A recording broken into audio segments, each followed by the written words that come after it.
Hey everyone, it's Brie. So today's video is on first periods, what to expect, and also just periods in general. The things that you need to look out for, things that are completely normal, and also the options for your period that no one ever told you about.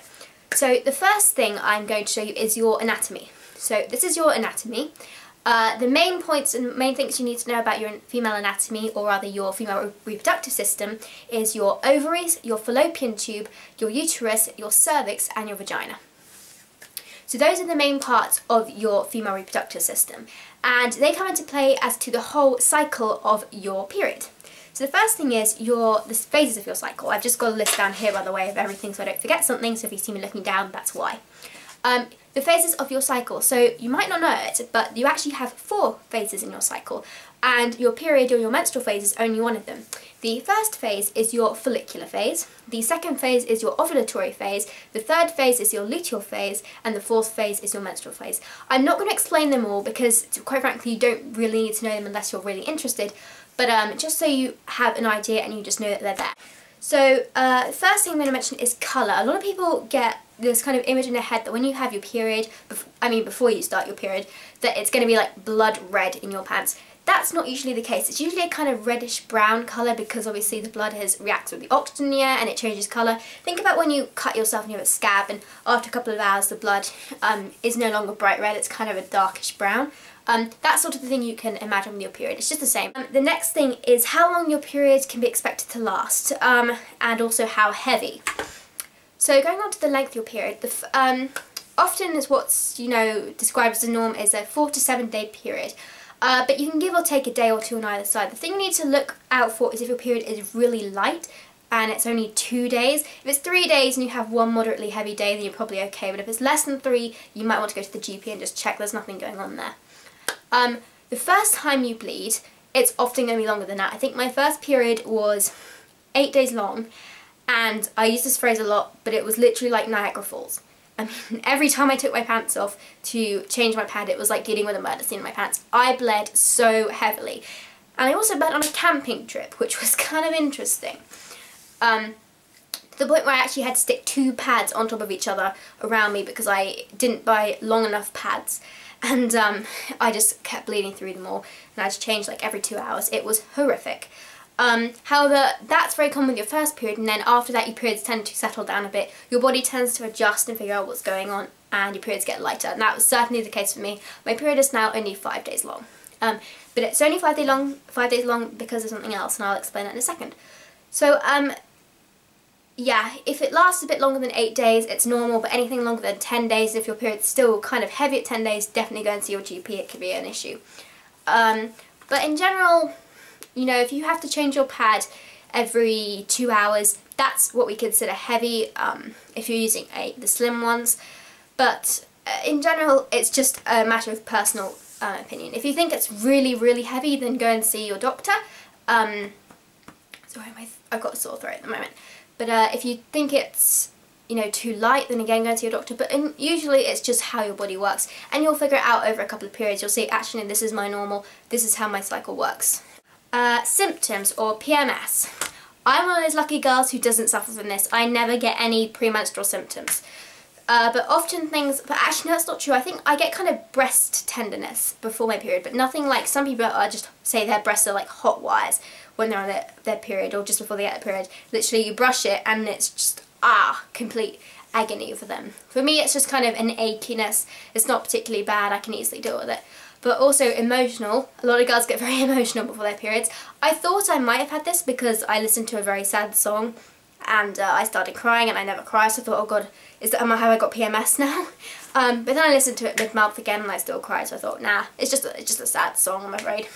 But I don't notice anything like I get angry or annoyed or anything around my period, so I don't suffer from PMS. But if you notice your emotions change, then it's probably PMS.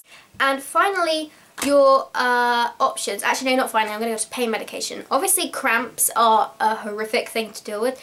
Mine are awful. Take paracetamol, see if that will work. The next one up for me, I find, is Nurofen Express and Nurofen period tablets, but I've run out, so I can't show you them. Then this is the one the hospital gave me when I was in agony. This is naproxen. This is pretty good, actually. This is ibuprofen and some muscle relaxant I can't remember. And then the queen killer of menstrual cramps is cocodamol or codizamol as well.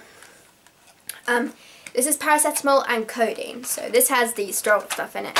But if your period cramps aren't too bad, or if you want to try something more natural, a really good thing is to take magnesium tablets, because they're a muscle relaxant and they help to stop the cramping from being so bad.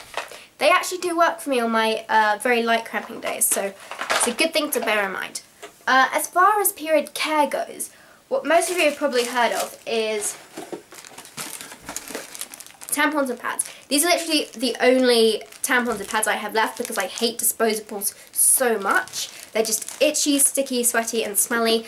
That smell, by the way, if you're using disposables is normal, but the thing to watch out for, and actually, sorry, things you can find that are an issue with your period are you get clotting, very clotty periods. That's normal. It usually means you have very high levels of estrogen. Estrogen and progesterone are your two main period hormones, I like to call them.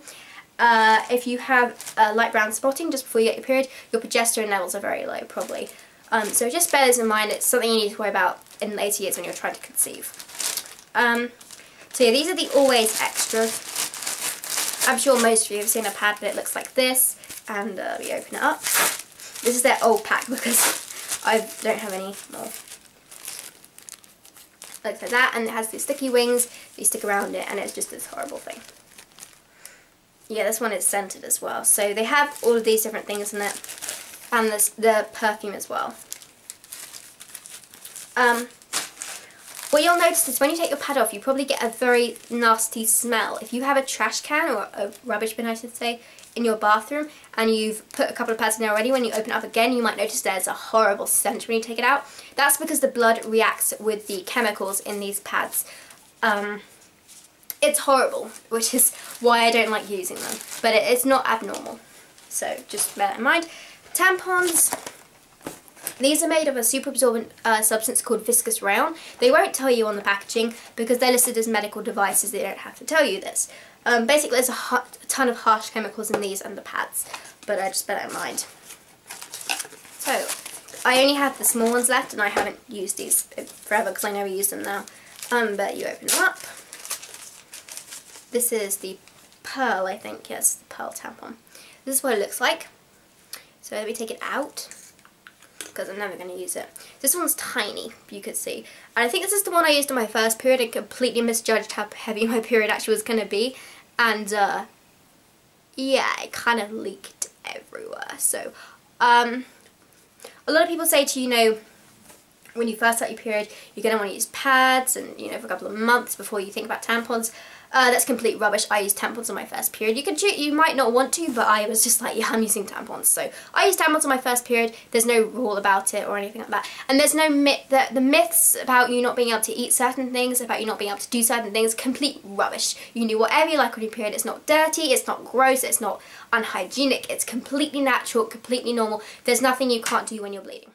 I should just throw in here, guys, that you probably will want to wear a menstrual cup or tampon when you go swimming. However, girls don't bleed in water, so you don't have to, but a lot of people choose to.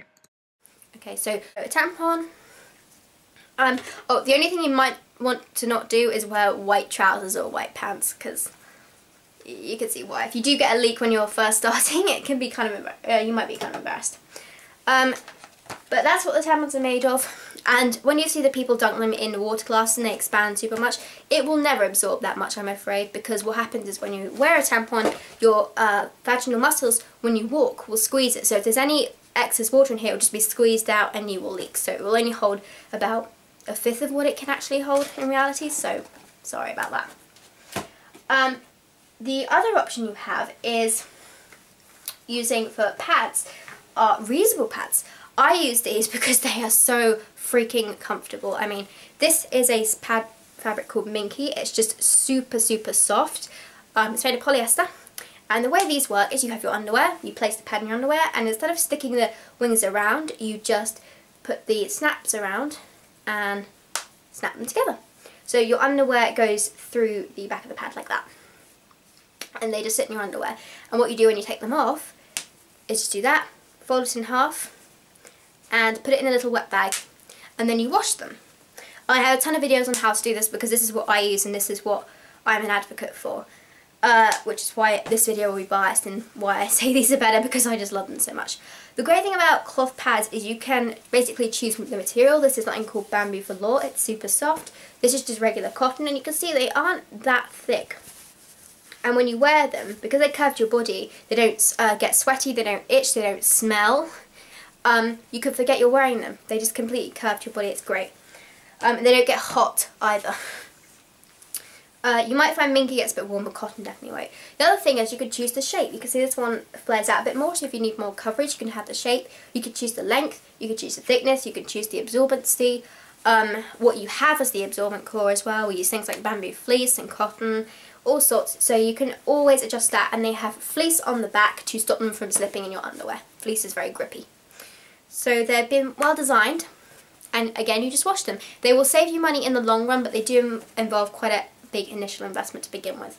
There are a number of places you can buy them. Etsy is probably one of the good places, but femininwear.co.uk is one, Luxury Moon, I don't know many places in the US, there's Luna Pads is one, and Tree Huggers in Canada. The equivalent to a reusable tampon is what we call a menstrual cup. Let me dig it out. This is a very popular one. It's a lunette, but I'm going to grab my Maluna out because it's blue, you'll be able to see it better on camera. So this is my small Maluna. This is a very good starter cup because it's one of the smaller ones. You can see it's just the size of my thumb. When you first get it, you're like, that is huge. How the hell does that fit inside me? Trust me, it does. Think about you have to push a baby out of there. It's going to expand to it. You can use a tampon and you can use menstrual cups. If you're a virgin, that doesn't mean anything. You can't not use them. There's a lot of myths about the hymen, spelled like this. Your hymen is a piece of skin that just covers the entrance to your vagina that is supposedly broken during intercourse, or I should say torn or stretched during intercourse, but in reality it can be broken by riding a bike, so or torn riding a bike. So you probably won't have it, but even if you do, you can still use these. So the way they work is that you fold them up. You can either do a punch down fold like this to give a very narrow tip, and if I grab that tampon from somewhere around here, you can see there's not much difference in size at the entrance point. You can use a little bit of lubricant on it to help it slide in, and it will open up and it will hold 2 to 3 times as much as a regular tampon. This was the first thing I found out about, and this was my lifesaver. I will admit, when I first heard about cloth pads, I was kind of like, okay. But menstrual cups, I was like, okay, so you know, I can put this in before school, take it out after school, not have to worry about it for the entire day. That is great, and it's true. That worked for me. I put it in before school, took it out afterwards, and I didn't have to worry about it in the entire day. That was great. You can't feel it when it's inside you. It just molds to the inside of your body. You don't have many nerves in your vagina, so this thing just molds to whatever shape. So unlike a tampon, which you could sometimes feel, you definitely won't be able to feel the menstrual cup if it's inserted correctly. Again, I have a ton of videos on how to do this, so that's one. And the lunette is slightly bigger, but is a very good cup as well. If you want to get the Maluna, I recommend you go for the classic firmness, because this is the soft and it is a little bit too soft. But it's a great starter cup, that one, and so is this one. These are grip rings, and they come with a stem, but I've cut it off because I don't need it, but it's a stem to help you grab the cup and pull it out. What you do is you then pour the menstrual fluid into the toilet and just rinse out under the water and reinsert it. You can use it again. The great thing is you never run out of them, so if you're ever caught out like I was on a school trip and you have no more supplies, you can just use this. I really, really, really wish someone had told me about these when I first started my period, because they are so much nicer than disposable products. For me, they work better for me. Again, it's personal preference, and you probably will start with disposables, but I just can't endure the torture of them. These also make my periods lighter and shorter, and for some people they make periods make them less crampy. So it's always something to consider in the back of your mind, and just know they're out there. Another option, if you're kind of a bit concerned about the chemicals in them, TSS, tampons can kill you. That's true. People are like, oh, you know, they can't kill you. Something in a tampon, the viscous rayon, likes to be fed on by a bacteria called, it's got a very funny name, it's called Staphylococcus aureus, and it breeds inside of you, and TSS stands for toxic shock syndrome, which slowly shuts down your organs and can happen from this tampon. Bear that in mind, and whenever you buy a box tampon, or the first time you buy one, read the leaflet inside that tells you the symptoms. If you have any one of them, take it out right then and go straight to hospital, because you need to have a antibacterial, you know, using antibiotics. There is a company that's kind of a middle margin between the two. It's not as comfortable as the reusables, but it doesn't have the chemicals of the disposables. It's a little more expensive, but it's called Naturcare. I only have their panty liners, I'm afraid, but they're called Naturcare. These are organic period products, so they don't have any of the chemicals, but these are still disposable. So they don't have, the tampons of these are made of organic cotton, so they don't have nearly such a risk of developing TSS as the Tampax tampons do, or any other brand tampons. These ones will tell you that all that's in these, they actually tell you what's inside them, is cellulose pulp, organic cotton, and cornstarch. That's all. So they're a great medium if you feel like you want to use disposables to begin with, or if you feel you can't go onto the reusables. You might want to try this brand. They're a really good medium, I find, and they're really good to use. So they also biodegrade quicker. Roughly 1 billion pads, tampons and applicators go into landfill every year. So just bear that in mind when you're thinking about what you want to do. And obviously these will last, sorry, not obviously, but these can last up to 5 to 10 years. And again, the menstrual cup can last up to 5 to 10 years. So that is basically everything you need to know initially about your period when you first get it. Just don't be surprised by it. I mean, obviously it will probably be a shock when you first get it, but it's completely normal, completely natural. Don't worry about it. If you have any questions at all, don't hesitate to tell one of the female members in your family, because the most important thing is to just talk about this stuff. You know, if you don't and something goes wrong, you can get really worried. Imagine you have no one to tell when something goes really wrong. It could be quite scary. So talk about them so they know you've got your period. They know if you have any questions, they can answer them, and it will be really helpful to you. Obviously, you can join our Facebook group down below where we talk about all this stuff. So if you have any worries at all, just go down there and post a comment, because we will help you out. So thanks for watching, guys. Please subscribe, and I will talk to you later. Bye-bye.